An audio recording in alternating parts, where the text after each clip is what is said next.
Ah, Julio, do you consider Antonio Beevor a good source, man? I recently bought his book about the invasion of Berlin. And I do, man. I do. A lot of people turn up their noses at Antonio Beevor because of some of his statements and some of his preferences. He really likes narrative history of, let's say it's a kind of history that relies heavily not only on state documentation, but also on correspondence.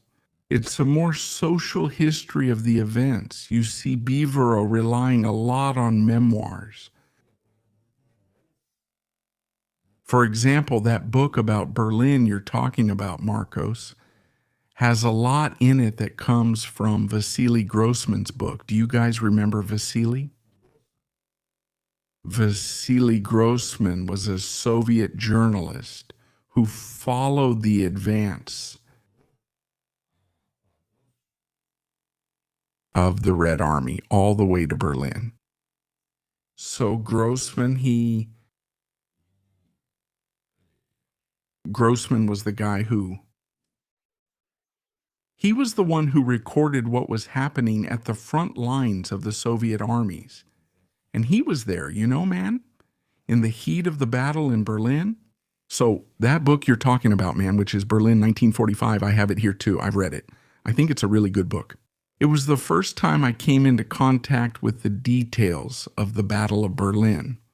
So it's a story that can frustrate you if you're only looking for that kind of high-level history, right? Like, for example, what you get, for example, in David Glantz's work. David Glantz's work really is that kind of high-level history. The such and such army sent this division, invaded here, and the other defended there. If you want that story, read David Glantz in English, right? It seems like there's only one book by Glantz in Portuguese. Just one. Put me up here. There's only one book by Glantz in Portuguese. And the rest are all in English. If you want to read about high-level history like this, it's Glantz. Then you get other books, like from Osprey Publishing, for example, which does a great job with these pure military history summaries. But Antony Beevor, he uses a lot of social history. He's a guy who really became famous after the fall of the Soviet Union, with the opening of the archives in Moscow and the publication of these memoirs without the censorship of the Soviet apparatus. That's very important. For example, we have Zhukov's memoirs.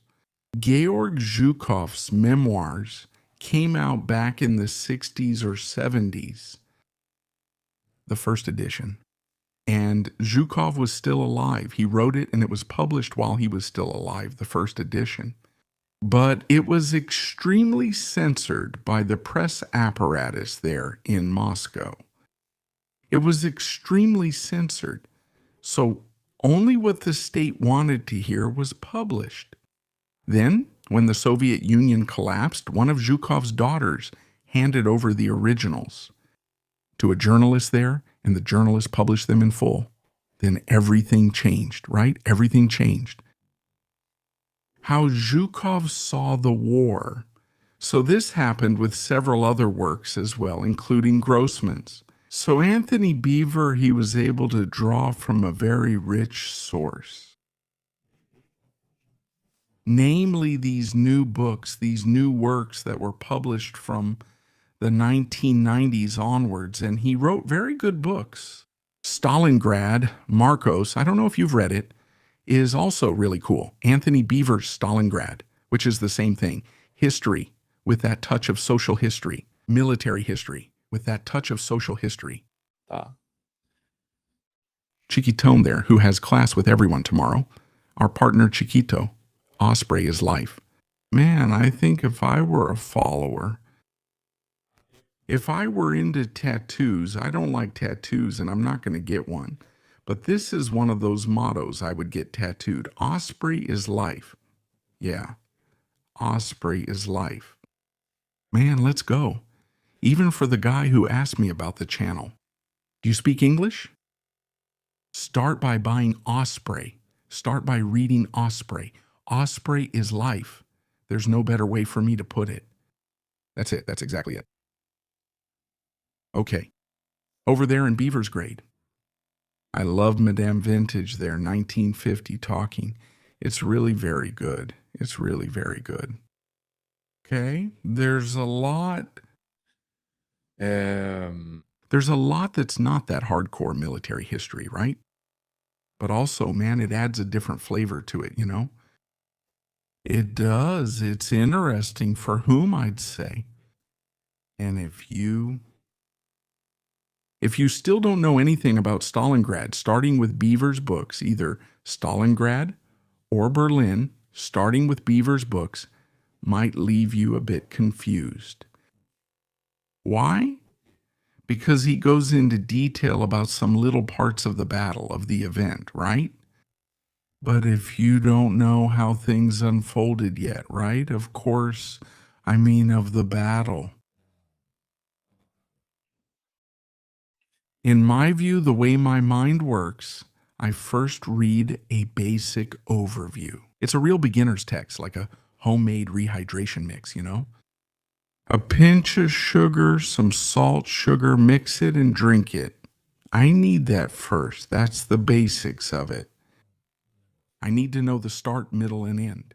Who was involved? Why did it happen? When did it happen? Then I can understand the embellishment, like Beevor's books.